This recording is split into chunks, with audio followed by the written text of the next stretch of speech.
They say you never really know yourself until you catch an unexpected glimpse in a mirror. For me, this old saying took on a chilling reality when I bought the antique mirror. The moment I hung it in my bedroom, something felt off, as if the air had thickened with an unspoken presence.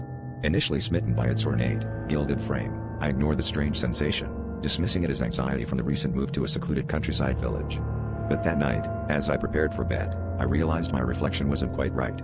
My eyes, normally a soft hazel, seemed darker, almost as if they belonged to someone else.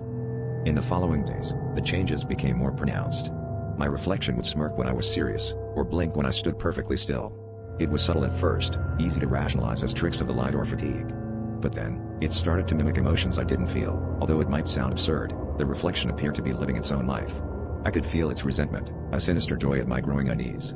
I stopped looking in the mirror, but its pull was irresistible. Each glance revealed more of its autonomy, and less of the person I knew myself to be. Desperate, I researched the mirror's origin. The shopkeeper had been evasive, but I discovered it had belonged to a reclusive artist known for painting self-portraits that critics claimed were disturbingly lifelike.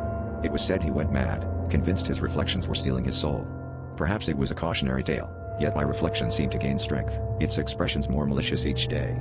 I began to dread the sight of myself, haunted by the thought that each gaze might be the last I'd see of the person I knew. The climax came one stormy night. I awoke to a soft, mocking laughter echoing in a darkened room. I turned to the mirror, and my reflection was gone. In its place was a shadowy silhouette with eyes that glowed a sinister, knowing amber. It leaned forward, and I felt an icy grip on my heart. The next morning, the mirror hung empty, and no matter how hard I tried, I could not find my reflection in any mirror again. Now, when I look into the eyes of others, I see my reflection peering back at me, trapped behind their gaze, a silent prisoner in a world I can no longer touch.